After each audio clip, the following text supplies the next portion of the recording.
You have heard it hundreds of times, probably this morning, possibly right now, if your window is open and the yard is alive outside it.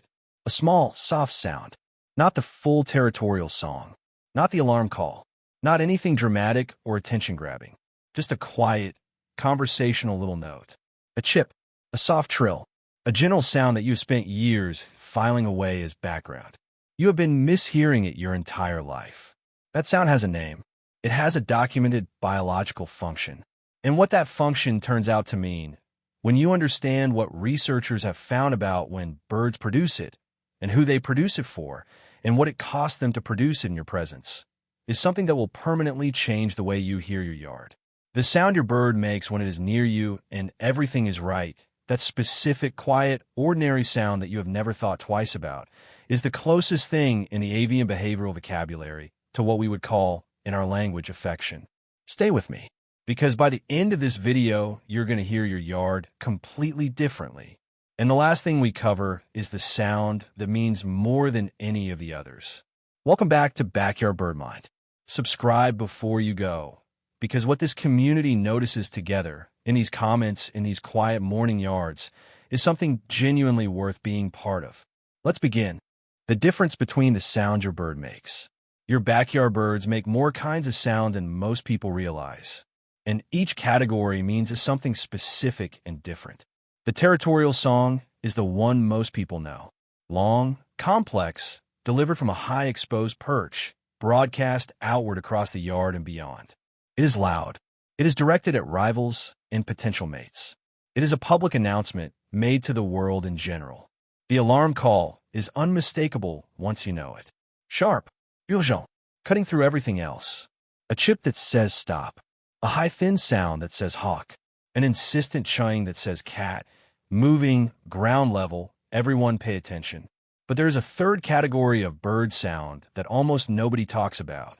Researchers call them contact calls, sometimes called companion calls, sometimes called cohesion calls, because their primary function is to maintain connection between individuals who matter to each other. Contact calls are soft. They are quiet. They are not designed to carry across a territory. They are designed to reach the individual right there, the one nearby, the one within a few feet, the one whose presence is registered and wanted.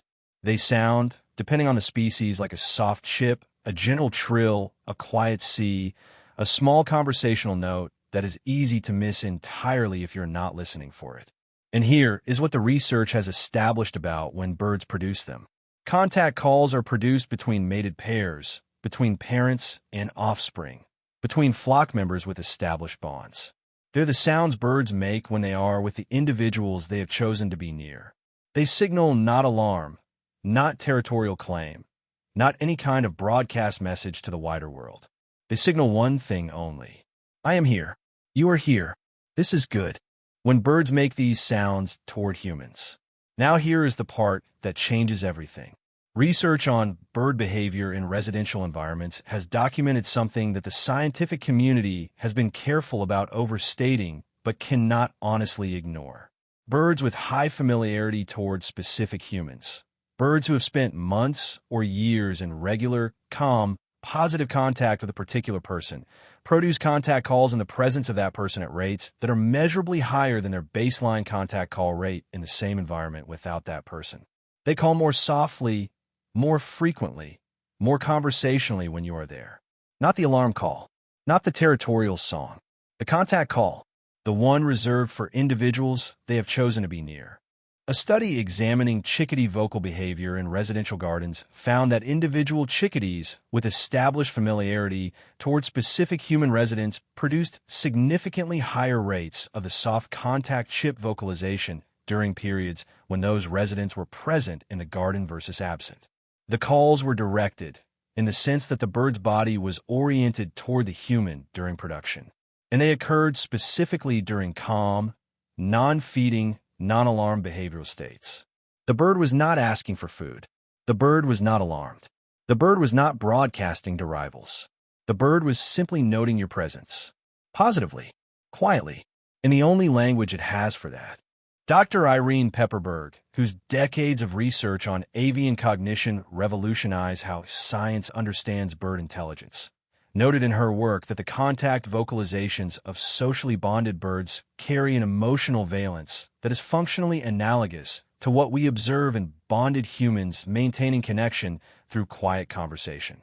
Not information-dense communication, just the sound of presence acknowledged and welcomed. You have been hearing this in your yard. You just did not have a name for it.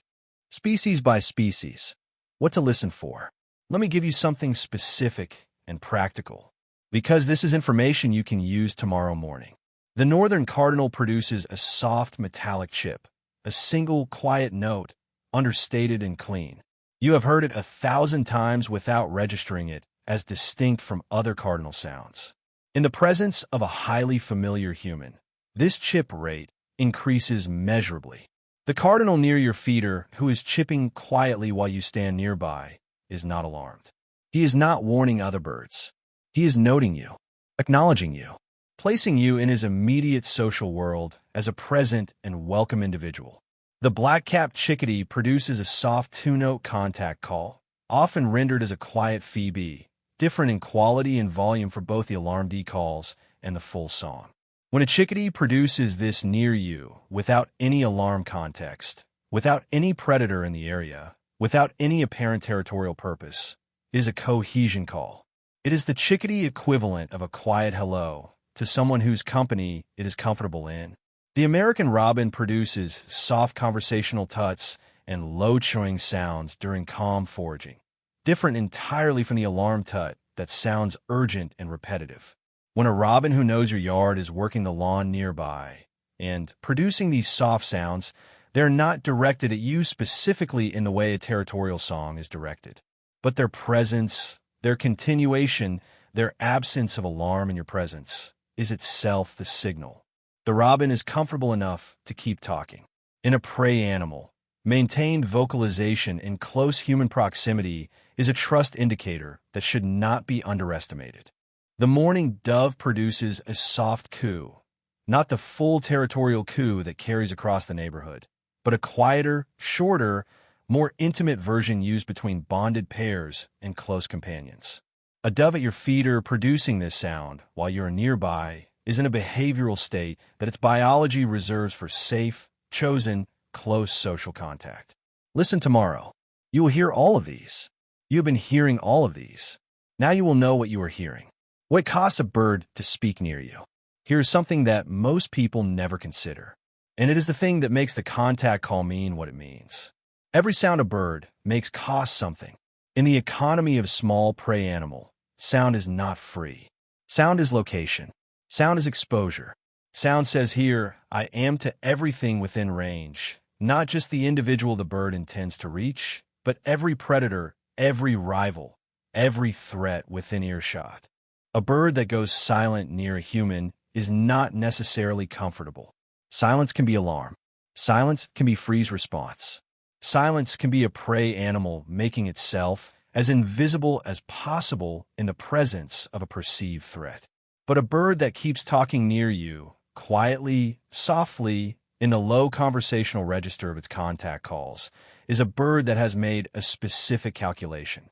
It has decided that your presence does not require silence, that you're not a threat that needs to be hidden from, that the cost of vocalizing near you is acceptable because you have been filed repeatedly and across enough experience as safe. The contact call in your presence is not just a sound. It is a calculated risk your bird has decided is worth taking, because you are worth talking near. Research on flight initiation distance and vocal behavior in familiar versus unfamiliar human presence has found that maintained vocalization near a familiar human is one of the most reliable behavioral indicators of established trust. More reliable, in some studies, than proximity alone, because proximity can be forced by resource availability. Maintained soft vocalization cannot. It is entirely voluntary. It is chosen. Your bird keeps talking near you because it has chosen to. The sound you will hear differently tomorrow. I want to leave you with something small and specific and true. Tomorrow morning, when you step outside, or when you stand at your window with your coffee and the yard is doing what it does, listen past the song. Listen past the alarm calls and the territorial announcements, and the big obvious sounds that have always been easy to notice. Listen for the quiet ones. The soft chip from the cardinal on the branch nearest you. The gentle phoebe from the chickadee who has been at your feeder all winter. The quiet tut from the robin working the lawn without urgency. The understated coo from the dove who does not flush when you appear. Those sounds are not background. They are not ambient nature filling up the silence of your morning. They are your birds, specifically your birds, the ones who know you, noting your presence in the only language they have for what your presence means to them. You cannot call it love and be scientifically precise. The word carries human weight that research cannot confirm maps perfectly onto avian experience. But here is what the research does confirm. The sound your bird makes near you is the sound it makes near the individuals it has chosen, the individuals it has assessed as safe and worth maintaining contact with, the individuals whose presence in the immediate environment it registers as positive rather than threatening. In the behavioral vocabulary of a small, vulnerable, extraordinary creature, a creature that cannot afford to speak freely near anything that has not fully earned its trust, being spoken to softly, quietly, in the contact register is as close to being told you are loved as that creature's biology allows it to get. You have been told this every morning. Now you know. I want to ask you something before you go. Tomorrow morning, just once, stand still in your yard and close your eyes. Just listen and tell me what you hear. Not the songs, the quiet ones, the soft chips, the gentle notes, the small sounds underneath everything else. Tell me in the comments what bird made them and where you were standing when you heard them, because I want to know. And because this community deserves to know how many yards are full of these sounds right now.